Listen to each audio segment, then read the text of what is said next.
todos, hola. Para los que me van escuchando, yo soy María José, soy la directora institucional de Biodynamic Tennis.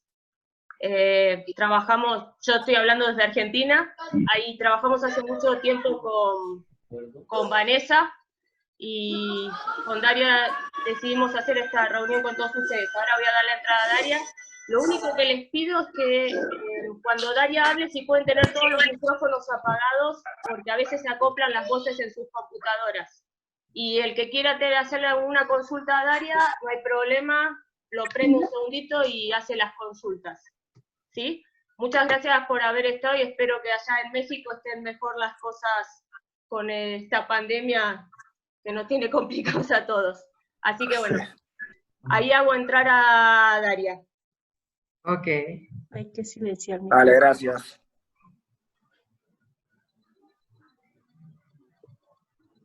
Hola, ¿cómo le va? Hola, Dari. Hola, buenas tardes. Buenas tardes a todos acá. ¿No se te ve, ¿Cómo están Daria? todos? Daria, ¿no se te ve? ¿Se me ve? No. No me escucho. No. Ahí, Ahora sí. Ahí está. ahí está. Sí. ¿Cómo andan por ahí? ¿Cómo anda México por ahí? México Hola. lindo y querido. Hola, Dari. Bienvenida y gracias por Gracias. esta Gracias a esta todos. charla. Hola, Daria, ¿cómo te va? Gracias, amiga. ¿Cómo Hola, están? Daria. Qué gusto verlos. Bien, ahí vamos saludando a todos de a poquito, a ver quiénes van ingresando. Un gusto verlos ahí, papás, mamás, todos juntos ahí. Bueno, estamos a la distancia. La pandemia nos tiene de esta manera, ya no tan juntos, no. Estamos todos en una cosa insólita, ¿no?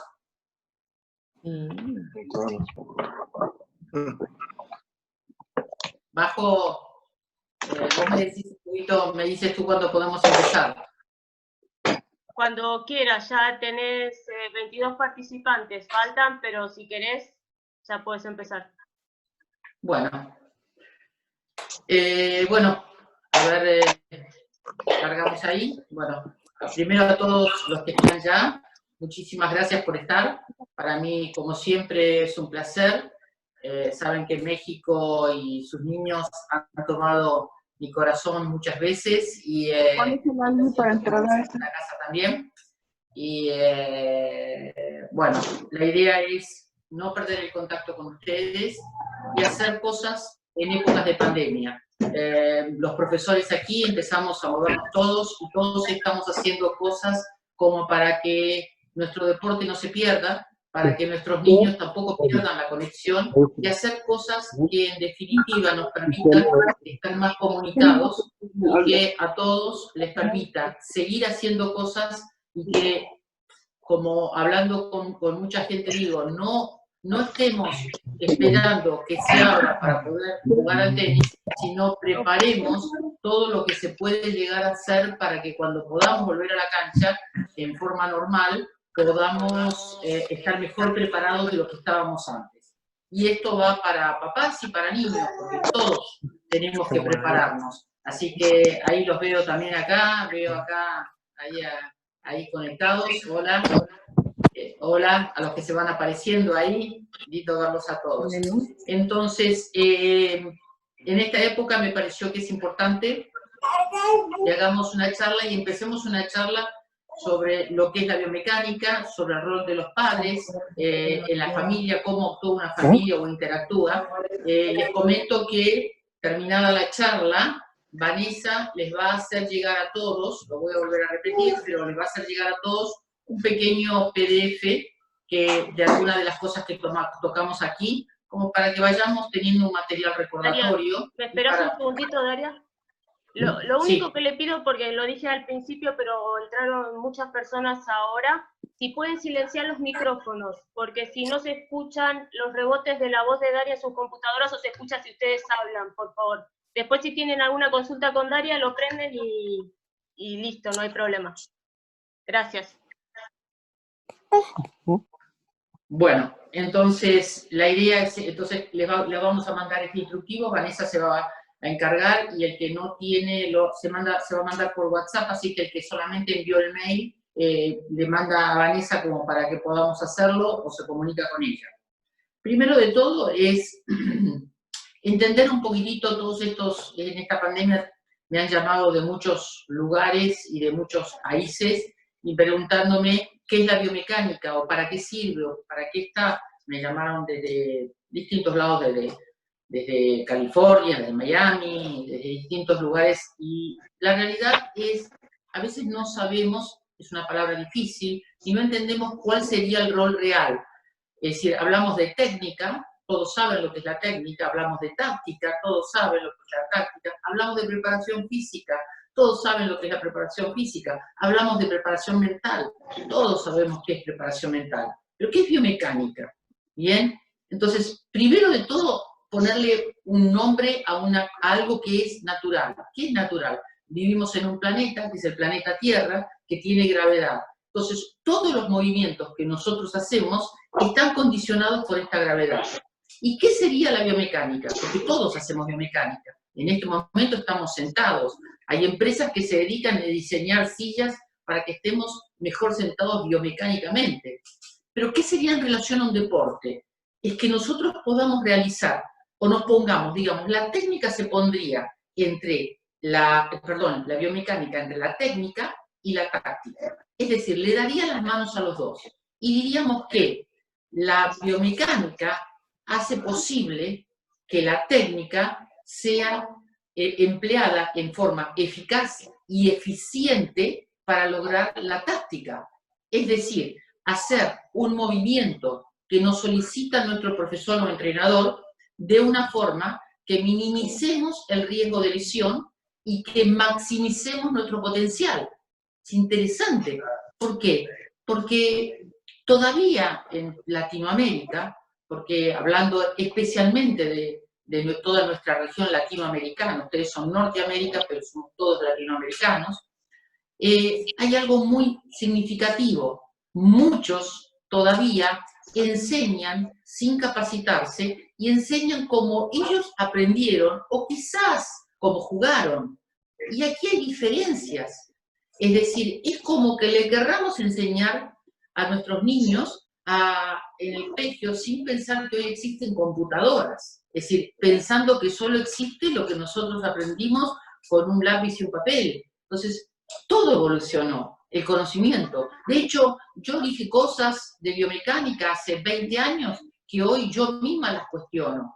¿Por qué? Porque evolucionamos y conocemos y tenemos tecnología muy importante para poder corroborar que eso es correcto y que es de esa manera. Quizás en unos años podemos decir que algunas de estas cosas tampoco son tan iguales, pero bueno, vamos haciendo cosas que nos permiten que nuestros niños puedan llegar de mejor forma. ¿Y por qué digo de mejor forma? Porque en el pasado, quizás ustedes, papás y mamás, que estuvieron y aprendieron un deporte, ustedes estaban totalmente limitados a que si tenía el talento para llegar y si no tenía el talento suficiente. Todos sus niños tienen talento. La diferencia es que hoy ese talento lo podemos potenciar. ¿Qué significa? Que antes lo dejábamos supeditado a la evolución del niño. Entonces tenemos maduradores tardíos, niños que de repente, 2 niños de 14 años que tienen la misma edad, que quizás uno nació en enero y otro nació en julio, puede ser que las diferencias sean abismales corporalmente. Y cada uno de los niños puede hacer alguna cosa y otros pueden hacer otra. Pero ¿qué es lo que nosotros tenemos que lograr? Que mecánicamente ese niño logre el objetivo dentro de su maduración. ¿Por qué? Porque encuentro niños de 13 y 14 años lesionados. Porque encuentro niños que todavía les enseñan cosas que ya no existen realmente en el tenis profesional.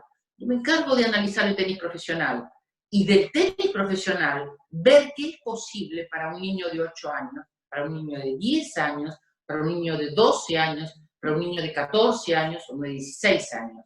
¿Bien? Porque a veces me dicen, pero Daria, mi niña tiene 11, 12 años, y no saca bien, mi niño no saca bien a los 12 años. Yo les diría y les mostraría, algunos de ustedes quizás me han visto mostrar esto, un video que está quizás en YouTube, no estoy muy segura, de Roger sacando a los 12 años, o de Nadal sacando a los 11 años, o de Djokovic sacando a los 8 años. Y van a ver que ninguno de los tres sacaba ni parecido a lo que sacan hoy.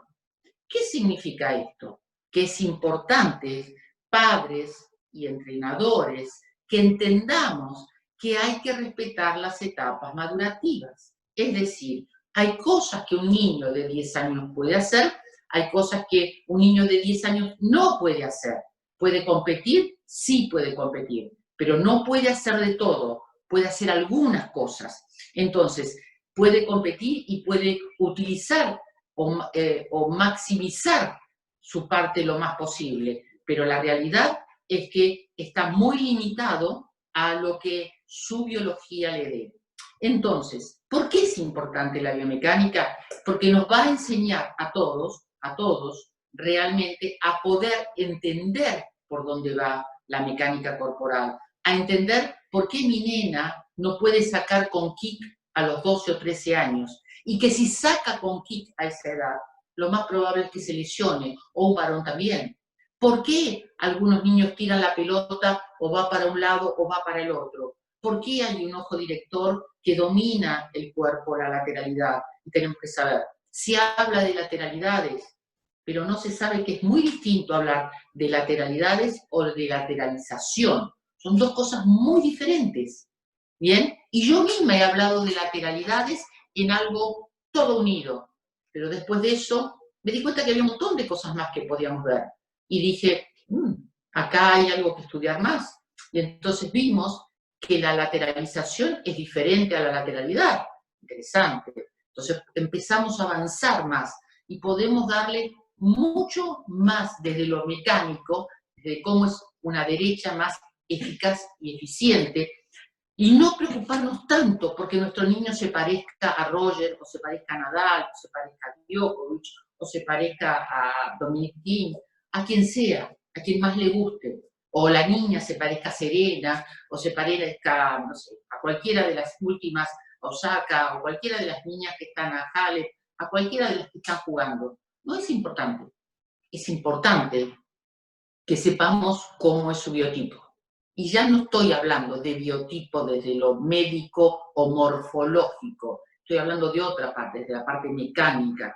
Y de la parte mecánica me va a decir cuál va a ser su patrón técnico-táctico, cuál va a ser su movimiento biomecánico mejor, cuál va a ser su lugar de impacto, cuál va a ser su mejor empuñadura para que él esté mejor o la niña esté mejor. Y a partir de eso, construir al niño y a la niña como corresponde. Eso es muy importante. Es muy importante. ¿Por qué? Porque en general construimos niños que parezcan robots, que sean como queremos que sean. Y si nosotros evaluamos las derechas en el mundo, de las mejores 10, 20, 100 del mundo, se van a parecer, pero no son iguales. Si yo las superpongo, voy a ver que va a haber algunas más parecidas que otras, pero hay mucha diferencia. Y no son que una es mejor que la otra. Las dos son eficaces y eficientes, las dos son dominadoras.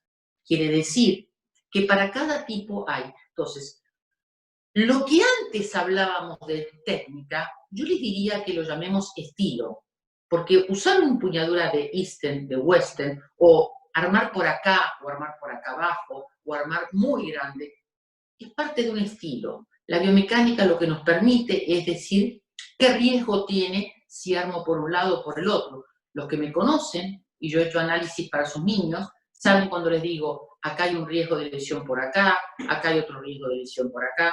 Pero eso es muy importante entenderlo, porque si ustedes entienden, ustedes pueden trabajar mucho mejor con el entrenador y entender por qué su niño o su niña no puede sacar a la edad que tiene, como los campeones, porque no tiene hormona todavía en la sangre suficiente para poder hacerlo. Y si lo hacemos o tratamos de hacerlo, lo que vamos a hacer es romperlo. El otro día escuchaba a Diego Moyano y escuchaba que me hizo una entrevista un gran jugador y hoy es el entrenador de Kevin Anderson. Y hablábamos y también de la necesidad de ganar a corta edad.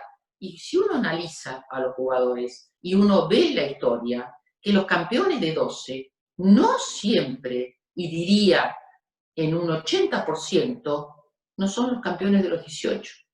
Entonces les pregunto, papás, ¿ustedes quieren el campeón de los 12? Probablemente, si lo tratamos de formar, formaremos un niño que precozmente mantenga muchas pelotas, porque a esa edad mantener muchas pelotas en juego, muchas bolas, realmente lo va a hacer bueno, pero no va a ser un jugador completo. A los 18 le va a faltar un montón de cosas. Y eso tiene que ver con la maduración.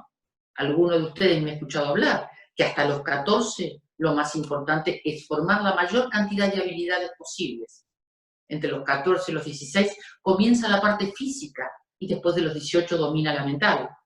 Entonces, si perdemos esa etapa donde tenemos que meter algo motor, un gesto, una huella motora, un engrama motor correctamente, si lo perdimos a una determinada edad, es muy difícil que lo volvamos a recuperar. Generalmente se calcula que entre un 15 y 20% se puede mejorar eso que se perdió. Pero ¿para qué si lo podemos hacer? Si nosotros querríamos que nuestros niños alcancen el máximo potencial. Entonces, siempre preguntémonos primero qué es lo que queremos de nuestros niños y qué es lo que el niño quiere. ¿Ustedes quieren que sean felices, que hagan deporte, que se sociabilicen, o quieren solamente un niño campeón? ¿El niño qué quiere? Sociabilizarse. Yo siempre le pregunto, ¿qué querés? ¿Ser el primero de tu club? ¿El primero de tu región? ¿El primero de tu provincia? ¿El primero de tu país? ¿El primero del mundo? ¿Qué? ¿Jugar un interclub? ¿Jugar una Copa FedEx? ¿Jugar una Copa Davis? ¿Qué es? Porque si no, no sabemos por qué trabajamos. Entonces, ¿divertirme? Vale. ¿Ir a una universidad? Bien, vale. Pero sepamos para qué vamos a trabajar. Menores de 10, 11 años generalmente juegan por diversión. Después de esa edad, tienen que tener un objetivo. Divertirse, ir con sus amigos, vale también. Vale también, no es incorrecto. Pero saber también, porque a veces me ha pasado que una madre me ha dicho, no, mi niña tiene todo para ser campeona. ¿Bien? Hace el año pasado en Tampa. Y de repente la niña me dice, yo quiero ir a una universidad. Y la madre quiere que vaya, quiere que sea campeona. Y la niña en privado me dice, quiero ir a una universidad. Es decir, son dos caminos distintos y dos esfuerzos distintos. No cabe la menor duda. No cabe la menor duda de que lo que debemos hacer es diferente. También, porque si yo quiero estudiar medicina no es lo mismo que si yo quiero estudiar abogacía. Lo que tenga que hacer, o dentro de la medicina, si quiero ser oftalmólogo o quiero ser traumatólogo, son dos caminos totalmente distintos dentro de lo mismo. Y es también el esfuerzo que requiere esto. ¿Bien? Mi idea quizás es hacer una charla posterior, otro día, con los niños, porque tengo algunas ideas. Entonces, como introducción de nuestra primera charla, porque la idea es hacer una serie de charlas, si a ustedes les gusta y quieren, es ver un poquitito por qué la biomecánica y para qué. ¿Por qué digo? Yo puse 3 puntos importantes. ¿Por qué digo que los padres son el eslabón fundamental? No llega ningún niño que su padre o su madre no los apoye. En la historia, siempre para llegar el apoyo de mamá y papá tuvo que estar. Es decir, Daria, cuando jugaba y tenía 10, 11 años, si mamá y papá no estaban al lado mío, yo no hubiera jugado nunca tenis.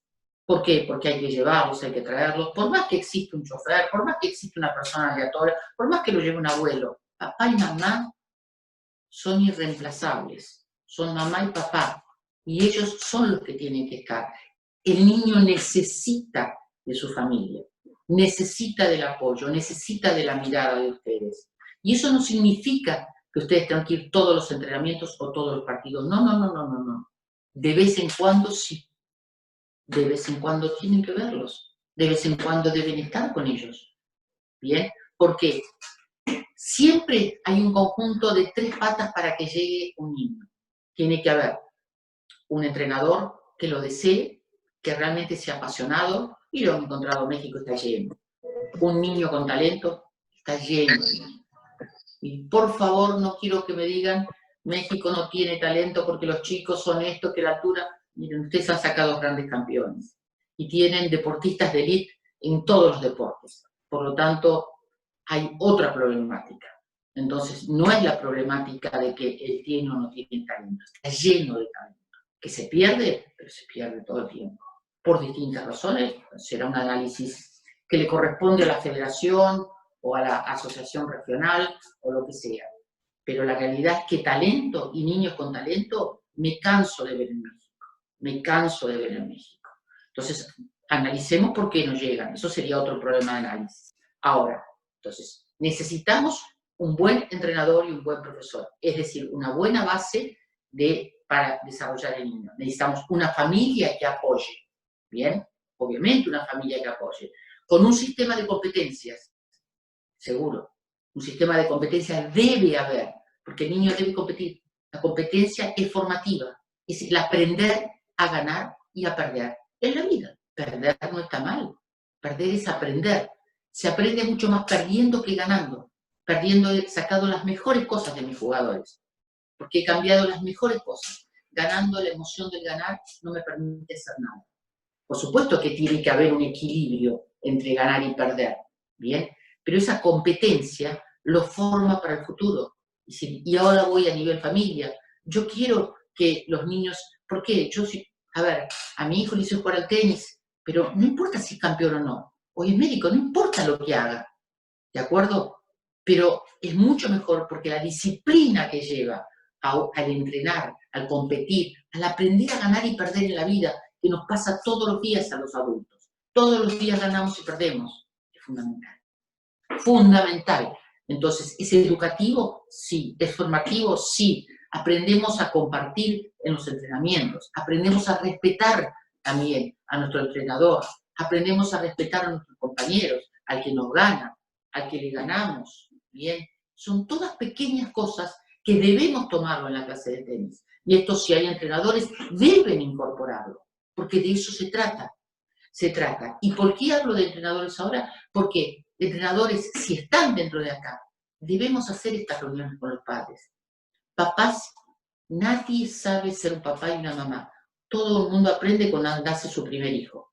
Y sigue aprendiendo con los hijos siguientes. Porque lo que aprendieron es lo que ellos vivieron. Y por supuesto que a los 14 años odiábamos a mamá y a papá porque nos estaban haciendo un montón de cosas. Y después entendimos que era bien y ahora lo hacemos con nuestros hijos. Bueno, entonces es parte de lo mismo. ¿Ok? Entonces, si eso es, ustedes saber si hoy les toca tener un hijo deportista, cómo entrenar o cómo ser padres de un niño campeón, es dificilísimo. ¿Por qué? Porque todos son amigos del gran campeón. Y todos les van a venir a decir cosas. Y todos les van a endulzar la vida. Va a haber algunos que se les van a acercar a los 8 años, como le ha pasado a una amiga mía, que está presente, y que le han dicho que su nena era campeona de tenis. ¡A los 8 años!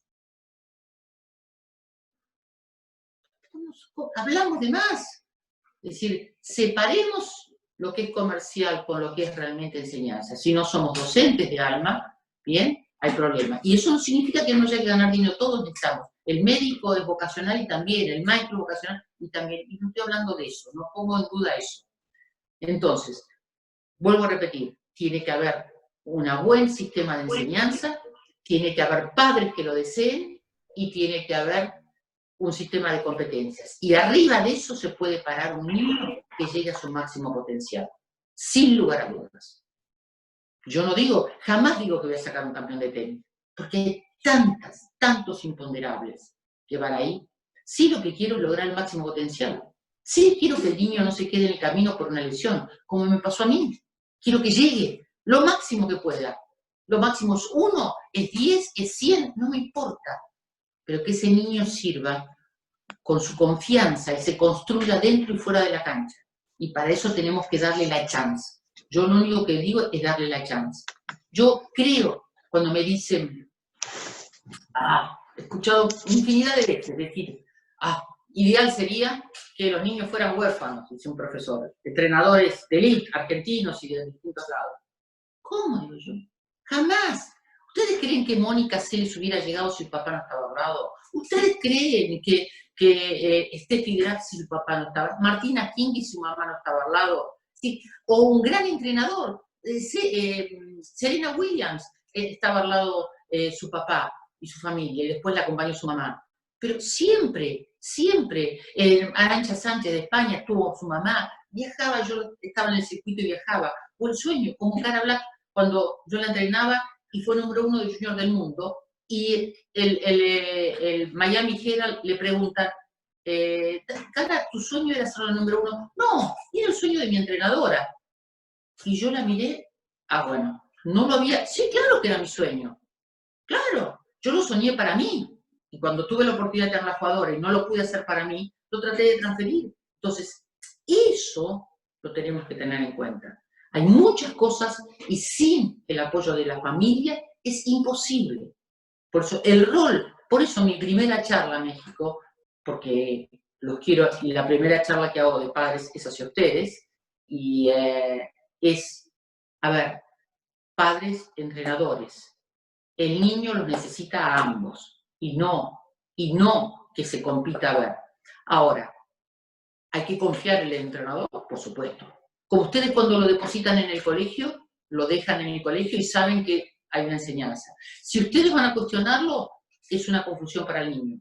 El único que sufre es el niño, porque en casa va a decir, va a escuchar que el entrenador es malo y después tiene que respetar a su entrenador. No, ahí no estamos bien. Si decidimos, apoyamos. Y si hablamos, hablamos con el entrenador y no con el niño. Y decimos, a ver, me gustaría saber qué es. Ahora, entrenadores, comuniquen. No es que los niños son de ustedes. No, no son. En una escuela de tenis también digo lo mismo. Los niños no son nuestros. Nosotros formamos niños, les enseñamos un deporte y los lanzamos a la vida. ¿Bien? Entonces, nosotros tenemos que acompañar al padre y decirle, mire, esto. Hay escuelas que hacen boletines y mandan cosas. Invitarlos a verlos competir, una competencia de diversión en equipo, no siempre competencias duras donde el niño sufre, donde el padre sufre, donde el entrenador si no gana pierde. No, también hay competencias que se pueden hacer, reuniones de padres en general. Yo he visto y han hecho cuando yo voy, me han agasajado con reuniones maravillosas. La última que estuve fue ahí en Chihuahua. Y maravillosas, ¿bien? Perdón, en Guadalajara. Hicieron una muy linda también. Me había olvidado de Guadalajara también. Pero hicimos reuniones maravillosas, maravillosas. Te quedan 9 minutos con 47 segundos. Bueno, ¿te van marcando a vos si hay alguna pregunta o yo le dije están todos con los micrófonos silenciados para que no tenga rebote. El que quiera preguntar puede abrir su micrófono en el momento que desee. Bueno, que te hagan una señal para que no abran todos juntos el micrófono. Entonces, fundamentalmente... ¿Quién quiere entrar? Bueno, fundamentalmente la idea de esta primera charla, que va a ser una serie de charlas que hagamos, y también me gustaría trabajar con sus hijos. ¿Por qué? Porque creo que en esta época de pandemia hay muchas cosas que se pueden entrenar, muchas, y que yo estoy trabajando en entrenamiento con los niños. Hay muchas cosas que se pueden cambiar en empuñaduras, se puede entrenar la visión, podemos entrenar un montón de cosas, salvar el biotipo, hacer algún análisis para ver cómo está la derecha, cómo está al revés. Hay un montón de cosas que podemos hacer. Entonces me gustaría charlar con sus niños, hacer próximamente una conferencia que va a organizar ahí María José y Vanessa, en el cual van a agarrar y vamos a coordinar para que se conecten los niños y que los niños propongan a ver qué les pasa a ellos y veamos un poquito para ayudarlos ahí. Por supuesto que los entrenadores pueden estar, yo no tengo ningún problema en que estén los entrenadores porque no hay nada que esconder, sino ayudar, porque creo que hay cosas que no debemos dejar en este, porque puede ser que tardemos en volver 2 meses más o el tiempo que sea, y realmente eso es importante. Hay cosas que podemos hacer, ¿de acuerdo? Si quieren hacer algunas preguntas, porque si no yo sigo hablando 2 horas más, me conocen. Para la próxima seguramente vamos a tener el Zoom, que va a ser más largo porque estamos viendo, creo que la semana esta vamos a tener ya habilitado para tener directamente el tiempo que querramos. ¿Ahí hay una pregunta? Yo, Dari, ¿cómo haces el seguimiento virtual? Si es bueno que lo expliques. Bien, en este momento estamos haciendo dos tipos de seguimiento. Un tipo de seguimiento en el cual, si el niño ya se evaluó conmigo, ver si los cambios los hizo o no los hizo, y a ver qué tipo de caso es. Si el niño nunca estuvo conmigo, me envían un video, hago el análisis con un video del golpe que se necesita, y veo si realmente es para proponer ahí. Pero ya podemos automáticamente sacar el patrón técnico-táctico. Un poco esta semana va a estar no en la página de Biodynamics, sino en otra página va a estar cómo sacar su patrón rápidamente. Y después entrenamos la visión. ¿Por qué? Estamos entrenando a distancia el tema de visión con un sistema que se trabaja en Italia, que se trabaja en Argentina, que se trabaja en España, que trabajan los futbolistas, los basquetbolistas, los tenistas, todos, que es el entrenamiento cognitivo-motor.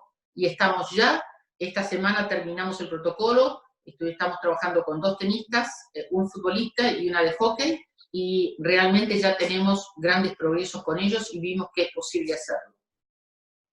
Sí, ahí veo, a ver, otra pregunta.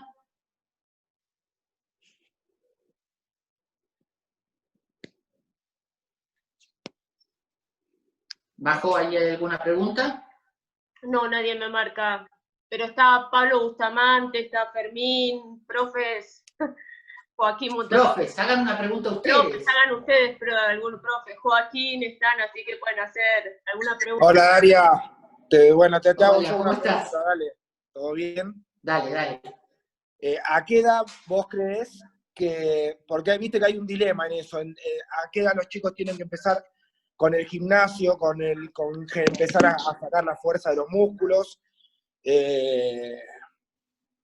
Hay muchas Sí. personas, muchos entrenadores, muchos preparadores físicos que dicen que antes de los 14 no es recomendable, antes de los 15 años, porque podés perjudicar el crecimiento del niño, de la niña, que siempre conviene después de esa edad. ¿Vos qué opinión tenés sobre eso? Mira, como siempre, viste, la edad cronológica es relativa, porque puede tener 14 y ser un varón que parezca de 16, o una nena Sí. totalmente desarrollada. O puede tener 15 y ser un palito así que no desarrolló nada. Entonces, digamos que con respecto a la edad cronológica, lo dejamos de lado. Ahí necesitamos tener un buen preparador físico y una evaluación médica. Es decir, hay niños que pueden, que menores de 12 años pueden hacer muchísimo trabajo con su propio peso, en gimnasio, con bandas elásticas, con pelotas, con el trabajo de core, sobre plataformas inestables, sobre la pelota de la Swiss Ball, no me salía el nombre, con pelota medicinal. Hay un montón de cosas que sin ser levantamiento de pesas se pueden trabajar.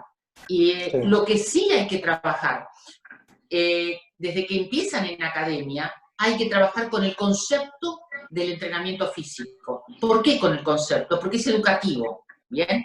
El niño tiene que saber que parte del entrenamiento que hace para tenis, hay una parte que es física. ¿Por qué? Porque quizás en mi época todavía éramos tenistas que éramos tenistas jugando al tenis. Hoy son atletas que juegan al tenis. Éramos personas que éramos tenistas. Ahora son atletas. Y esto comienza desde temprana edad.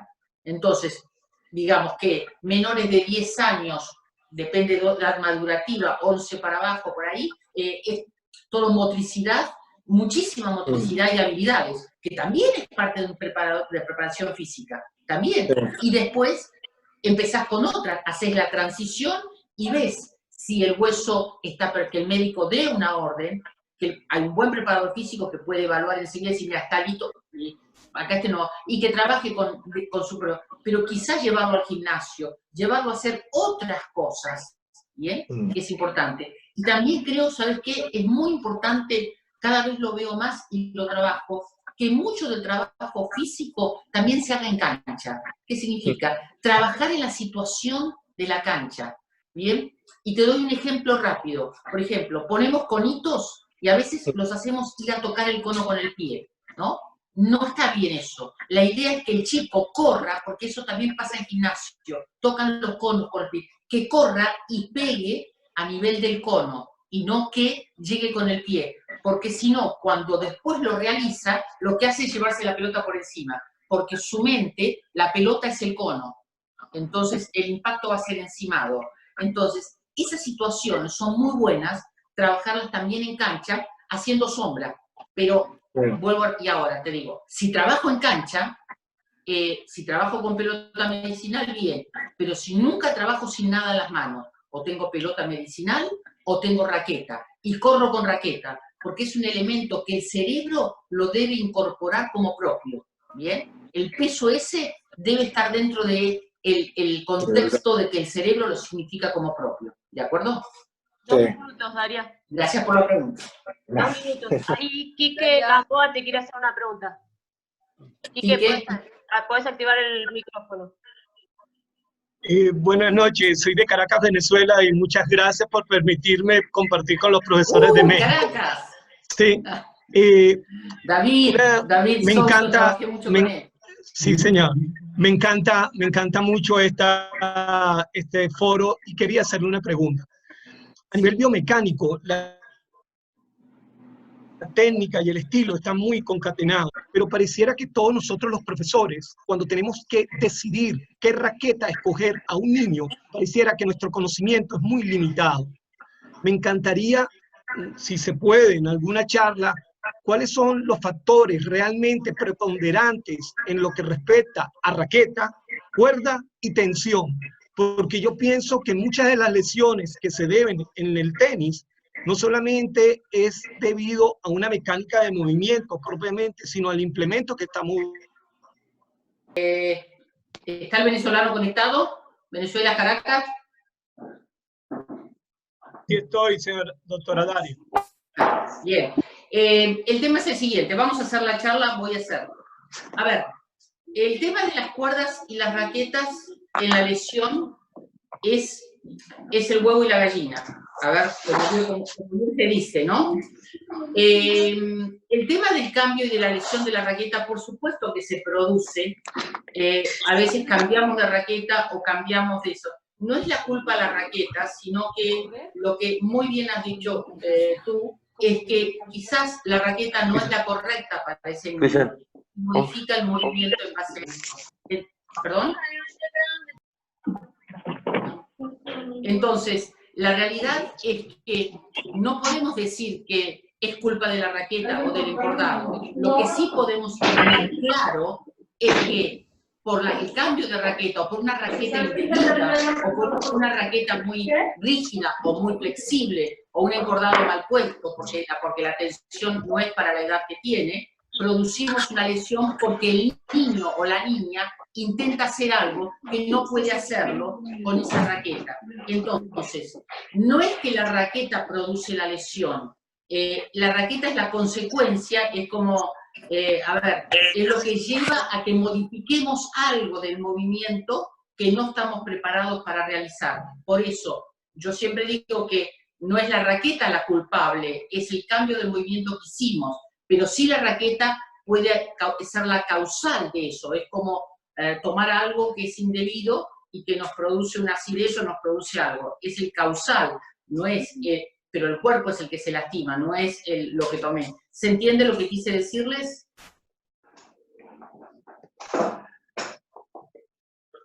¿Hola? Perfecto, sí, perfecto, doctora Daria. Gracias. Bueno, porque es importante diferenciar las dos cosas, pero voy a tratar. Lorena quiere hacerte una consulta. Lorena. Hola Daria, ¿cómo estás? Soy Lorena Arias de México, nos conocimos en Cocoyoc. Ay, en Cocoyoc, ¿cómo andas? Muy bien, mucho gusto en verte y muchas gracias por esta plática, como siempre. Mi pregunta es, hablaste de la importancia del biotipo a nivel, desde el punto de vista de la mecánica, no tanto desde el punto de vista morfológico, hablando de que si el cuerpo está listo para hacer ciertos gestos o no. ¿Te estás refiriendo a que si los hombros están lo suficientemente fuertes para preparar por arriba o si la muñeca tiene cierta longevidad? ¿A qué te refieres bien en ese aspecto? Lo que me refiero es digamos, a 3 cosas importantes, ¿bien? Es decir, cuando hablo del biotipo es saber fundamentalmente, primero, en qué etapa, por eso no hablo de la morfología, sino hablo de qué etapa de crecimiento está el niño o la niña. Sabiendo eso, ya sé cuáles habilidades está ya listo para hacer o no. O sea, no, a los 10 años no es lo mismo que a los 14 años o a los 9, pero no por la edad cronológica, porque sabemos que es más o menos 1 a 2 años. Entonces, primero son las habilidades correctas que puede realizar, no la maduración solamente de la muñeca o de lo que implique. Eso lo va a determinar el médico. Después, dentro de eso, me entra fundamentalmente entender cuál es el ojo director, cuál es el ojo técnico, cuál es el ojo táctico, bien, cuál es su lateralización. Para mí es fundamental entender cuál va a ser su punto de impacto y hacer una ficha en la cual yo tenga todo eso para, a partir de eso, poder realizar primero cuál va a ser su patrón y después, a partir de la edad, digamos, podemos utilizar a veces los ciclos de Tanner para saber los estados madurativos y a través de los estados madurativos, que a veces le pedimos a los padres o le pedimos al preparador físico que haga algunas cosas, vamos a saber qué habilidades puede o ya está listo para hacer el niño. ¿Se entiende, Lorena? Perfecto. Muchísimas gracias. Alex Fernández te quiere hacer una consulta. Alex. Hola Daria, ¿cómo estás? Soy Bien, de gracias. acá de Chihuahua, ¿no te acuerdas de mí? ¿Cómo andas? Sí, cómo no. Un gusto ¿Cómo andas? saludarte. Una pregunta, ya ves que aquí en Chihuahua tenemos una altura pues, más arriba de lo normal. ¿Habrá algún tipo de entrenamiento que podamos hacer para equiparar con nivel del mar? Sí. Para el tema de Chihuahua, que igual de los distintos lados de México, casualmente antes de ayer me hablaron por Ecuador y lo mismo digo. El tema fundamental es cómo vamos a trabajar con el niño antes de los 12, 14 años. 12, 14 porque es la edad de transición, ¿de acuerdo? Es muy importante Sí. porque que en la transición de los 12 a los 14, ¿bien? Las edades anteriores todavía no hay, pero las 12 y 14 comienza la edad hormonal, y entonces en esa edad que trabajemos los apoyos y que trabajemos enseñándole al niño a bajar el centro de gravedad. Hace como 4 años estuve en Quito, en Ecuador, y fundamentalmente me hicieron una pregunta porque me decían que los niños de Quito, ¿bien?, les ganan hasta los 12 años a los de Guayaquil, ¿bien? Y los de 14 años, los mismos niños a los 14 años, pierden con los de Guayaquil, ¿bien? Entonces me decían, Daria, no entendemos qué nos pasa. Muy simple, a esa altura, hasta los 12 años no necesitas generar fuerza. Por lo tanto, juegas mucho más con tren superior. Es mucho más fácil jugar porque la bola sale sola con tren superior. Los niños que juegan al nivel del mar, como no les ocurre eso, desde edades tempranas tienen que aprender con el centro de gravedad bajo y con flexión de rodillas, cuádriceps y glúteo, a desarrollar fuerza de abajo hacia arriba. Por lo tanto, cuando esto llega a la maduración del niño, de la potencia, hasta los 12 años más o menos es lo mismo, porque no hay hormona en el cuerpo, pero cuando empieza a haber hormona y el niño y la niña pueden generar potencia, el que se desarrolló en altura sin trabajar esas valencias, no sabe cómo desarrollarlas, porque perdió la etapa madurativa donde se pueden desarrollar. Por lo tanto, una de las cosas que hicimos es ver si en preparación física podíamos trabajar con un pequeño cinturón en el cual hubiera como unas pesitas muy pequeñas, y eso hay que evaluar de que no sea mucho, para que los niños trabajen mucho desarrollando el bajar y el subir, es decir, mucho trabajo de cuádriceps y glúteo.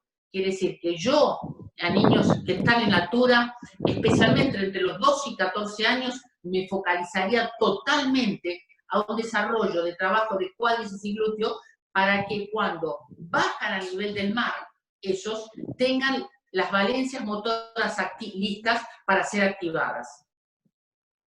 Ok, perfecto. Muchas gracias. A ti. ¿Alguna otra consulta? Enrique y Daniela. Enrique. Hola Daria, ¿cómo estás? Un gusto verte. Qué lindo verlos de nuevo. Daria, tuvimos la gran fortuna de tenerte aquí en Villahermosa y de que evaluaras a Enrique Alejandro. Él, para recordar, él es cruzado y su Sí. ojo director es el izquierdo. Él ha desarrollado desde pequeño lo que los oftalmólogos llaman el ojo perezoso. Su ojo derecho, que no es el director, él tiene un retraso. Entonces, por ende, tiene problemas de visión. Él está corregido, pero él está jugando bastante bien, de verdad que está jugando muy bien.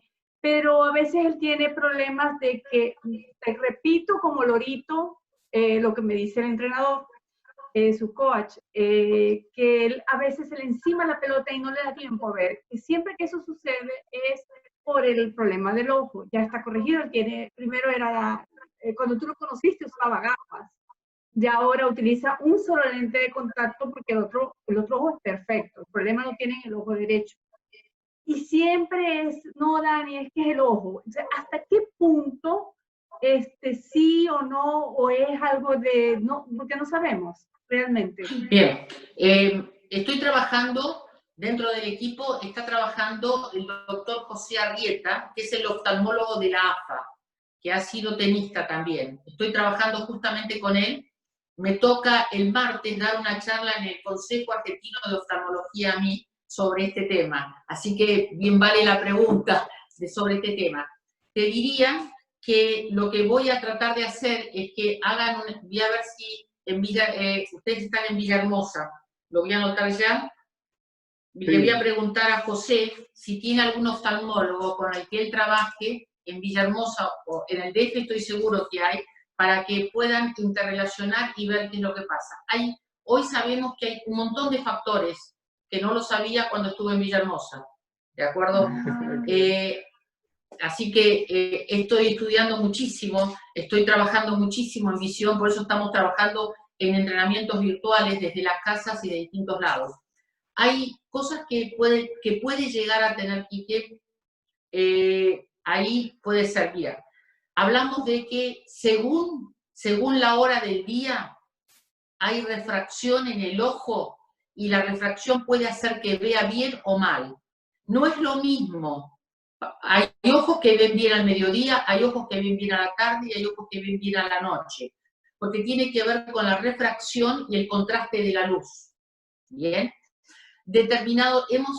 Los chicos deportistas, sí. Daria, él no puede, sí lo hace porque toca, pero para él es terrible jugar en cancha techada. Bien, es por eso, es lo que te estoy diciendo. Para eso hay que desarrollar ciertas cosas que nosotros estamos viendo. ¿Qué edad tiene ahora? 15. 15. Tiene todavía 3 o 4 años para que mejoremos eso. ¿Bien? Hay 3 o 4. Por eso te digo, yo no lo puedo, debemos intervenir con el médico, porque por eso sumamos el equipo, me vino a buscar a mí el oftalmólogo para decir, mira, me enteré de lo que estás haciendo, yo estoy trabajando en la AFA, quiero ver cómo podemos sumar. Digo, perfecto. Y empezamos a hacer trabajos, por ejemplo, cuento una anécdota así al pasar. Estábamos evaluando un futbolista, el chico estaba haciendo la evaluación. Generalmente los niños deportistas tienen mejor visión. ¿Qué significa? Lo que nosotros llamamos, lo que los oftalmólogos llaman visión perfecta, para el deporte no es visión perfecta, ¿ok? Es decir, hay ojos que ven, uno ve diferente que el otro, y hay retinas periféricas y centrales que ven distintas. El niño estaba evaluándose y el ojo izquierdo le dice, tenés un problema de contraste, le dice, no, dice el niño, 15 años, yo veo perfecto. No, bueno, le dice José, el doctor, dice, no, tenés un problemita, vamos a tener que ver cómo evoluciona esto, porque quizás vas a tener que usar, cuando juegues un partido de fútbol por la tarde, vas a tener que usar un lente de contacto especial para eso, porque es un problema de contraste. No, yo veo perfecto, dice. Pasa un rato y el papá le dice, ¿está bien que juegue a la Play? Y le dice, bueno, depende. Y el chico salta y dice, a ver, es bueno que yo juegue con la luz prendida o apagada, porque mi papá quiere jugar con la luz apagada y yo con la prendida. Y él dice exactamente lo que te acabo de decir. Vos necesitas más luz que tu papá. el padre tiene otra característica y ve con la luz. Lo que le habíamos dicho antes se corrobora con lo que él dice. Él solo viene después, por pelear con él o discutir con papá, le dice, no, yo quiero jugar con la luz prendida y él me la apaga. Y yo, es decir, entonces tenemos que ver dónde está el contraste. Y después hay lo que llamamos, que hay mucho, y hay que ver si no puede andar por ahí también, lo que llamamos ojo seco, ¿bien? El ojo seco, que muchos adultos lo tienen, los deportistas por estar mucho tiempo al aire libre, lo tenemos. ¿Qué significa? Es como que la lubricación del ojo no es suficiente. Nosotros pestañeamos, y en los pestañeos están lo que llaman cegueras sacálicas, es decir, somos ciegos por unos milésimas de segundos. Ese pestañeo es lo que lubrica al ojo. ¿Qué ocurre? Cuando hay muchas veces, como tenemos nosotros mucha fijación sobre la pelota, y a veces los niños que son más correctos o obsesivos, como querramos llamarlos, miran mucho la pelota, es como si yo te digo no pestañees más, van a empezar a llorar tus ojos. Entonces hay que ponerle una gotita, y con una gotita cuando va a jugar le dura 1 o 2 horas, y no hay más problema. Así que lo que vamos a hacer es, tú tienes mi WhatsApp, cualquier cosa, y yo voy a hablar con José para que se contacten ustedes y vean a ver si lo pueden hacer en México, allá, o si no, se puede hacer vía internet con él ahora en época de pandemia, están atendiendo a muchos ahí, para ver eso, pero tendríamos que ver exactamente dónde entra él para que eso lo pudiéramos corregir, y después hacer un entrenamiento puntual sobre él. Ok, muchas gracias, Daria. Gracias, Daria. Ustedes, un gusto verlos, ¿eh? Igual. Ahora Lorena y después Sergio y Nostroza también. Primero Lorena, que ahí la tengo, y después entre Sergio. Ay, perdón. Lorena. Nada más, Daria, hablaste de la diferencia entre lateralidades y laterización. ¿Podrías hablar, a ver si entendí bien, cuál es la diferencia? La diferencia, lateralización es la dominancia de una parte del cuerpo sobre la otra. Es decir, ser dominante de un hombro sobre el otro, ser dominante de una cadera sobre otra, determinar, hoy hablamos de 4 piernas diferentes, depende del deporte, es la que nos interesa saber, a pesar de que tenemos 2 piernas, ¿no? Pero cierta habilidad que tiene que tener una o la otra, y de eso determina, eso es lateralización, es la dominancia de un lado sobre el otro. Es decir, yo soy, por ejemplo, derecha, quiere decir que mi lateralización es diestra, ¿bien? Soy rotación de hombro izquierdo, mi rotación de hombro es la dominancia, como somos un cuerpo dividido en 2 hemipartes similares, no iguales, ¿bien? Lo que hablamos es de una lateralización, y es eso, la dominancia de un lado. La lateralidad es la dominancia ocular, que significa el ojo dominante o el ojo técnico, cuál es en relación a la mano y a la activación del cerebro. Entonces, depende de lo que hablamos ahí de cruzados y homogéneos, y de la dominancia a nivel de cerebro, ¿de acuerdo? Eso es la lateralidad, la dominancia en relación a lo óculo-manual, óculo-podal, y en relación la lateralización a la dominancia del cuerpo de una parte sobre la otra. ¿Está claro, Lorena? Ya, perfecto. Gracias. Gracias. Hola, Sergio. Daria, ¿cómo estás? ¿Cómo andás? Tanto tiempo. Tanto tiempo, sí. Un saludo para María José también, que hace muchos años que no la veo. La conocí acá en San Luis. Gracias, Sergio. Sí. Oye, Daria, mira, yo sé que me voy a salir un poquito del tema con respecto pero te quería hacer una pregunta según tu experiencia y según todas las evaluaciones que has hecho con niños y todo el tema. Resulta que yo tengo 4 alumnos que tú los conociste aquí en Guadalajara, en el Metropolitano, son 4 hermanos, los evaluaste los 4. El segundo, el penúltimo, digamos, Toñito, es un niño que ahora tiene 12 años, pero no crece. No crece y la verdad lo han llevado a endocrinólogo, médico, evaluaciones, tras evaluaciones, y no han podido hacer nada. Mi pregunta es, según tu experiencia, ¿es bueno empezar como a suplementarlo? Según tu experiencia, si has sabido de otros niños con el mismo caso. Sí, yo he sabido de niños que se han suplementado, pero es muy riesgoso y habría que ver cuánto vale la pena o no vale la pena. En donde al niño se lo toque y se le dé algo, pues esto es un tema médico muy delicado, porque donde vos le des lo que se llama hormona de crecimiento para adelantar el pico, le vas a dar el pico de crecimiento y lo vas a cerrar. Es decir, lo que significa es, primero hay que hacer una buena evaluación médica y digan cuál es la proyección de crecimiento real de ese niño. A ver, si la mamá y el papá miden 1,50, no podemos pretender que el niño mida 1,90, ¿de acuerdo? Vamos a ver a la realidad. Entonces, no seamos irreales. Hay una relación entre la genética insuperable. Si el papá y la mamá tienen una altura, el niño puede superar la altura paterna en 2 o 3 o 4 centímetros como mucho, pero no va a superar mucho más, salvo que tenga un abuelo que sea muy alto o que tenga por ese lado. ¿Bien? Entonces, número 1 es saber cuál es la proyección real de crecimiento de ese niño de acuerdo a su edad madurativa. Le van a sacar una placa, tiene que saberlo, el médico va a decir cómo están cerradas las epífisis para saber qué edad, generalmente hago la muñeca porque sacan de la muñeca, para ver cuánto le falta crecer.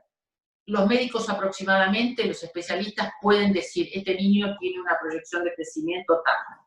Yo conozco niños que yo trabajo con los niños cerúndolos, que ya no son niños, son ya jóvenes adultos. Pero Juan Manuel, por ejemplo, Juan Manuel era un madurador tardío y a los 12 años era así chiquitito. Hoy es más alto tiene 18 y es más alto que Juan Francisco, pero él tuvo que desarrollar un tenis diferente porque, a pesar de haber ganado el Orange Bowl y tuvo una lesión de rodilla que yo la traté, él tenía que trabajar de una manera distinta porque él era un madurador tardío. Y si es un madurador tardío, si el chico tiene una proyección de crecimiento que va a medir 1,75, 1,80, pero hoy lo vemos chiquitito, hay que esperar.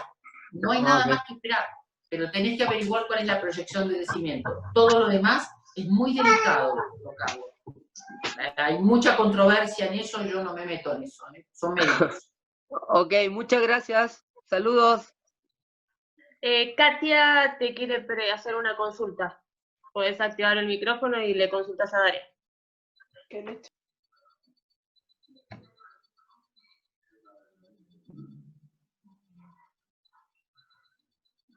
No me aparece Katia.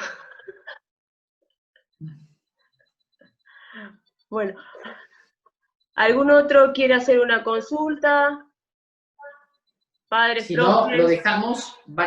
Les digo a todos que Vanessa les va a estar enviando un pequeño PDF en el cual hay una introducción fundamentalmente para padres de lo que considero que de lo que es el rol del padre, un poquitito para verlo, y bueno, y la idea es quizás en 15 días hacer una reunión con los niños o con los padres y los entrenadores y viendo un poquitito, de acuerdo a las inquietudes, manden ustedes las inquietudes que tienen y sobre las inquietudes podemos llegar a hacer una charla sobre lo que sea. Ya tengo una de raquetas que me pidieron y así mándenle a Vanessa todas sus inquietudes y ahí vamos haciendo una nueva charla. Profe, una cosita, Daria. Profes y papás, yo he anotado el nombre de los padres que entraron y de los profes. Algunos los conozco, algunos profes los conozco de imagen, pero hay algunos que me aparecen como iPhone de administrador o iPhone. Si mandaron mail, avísenme que estuvieron, y si le hablaron con Vanessa por WhatsApp, avísenme que estuvieron para saber quiénes son, porque algunos no sabemos quiénes son las personas que estuvieron anotadas y por el nombre que aparecen en el Zoom. Por favor. Bueno, yo me despido. Hasta la próxima. Gracias a todos por estar. Ha sido un placer como siempre y me alegro que hayamos tenido tan buena convocatoria en esta charla. Y bueno, estamos siempre en contacto y me contactan para lo que quieren. Gracias, profes. Gracias. Gracias. Gracias. Muchas gracias. Gracias a todos.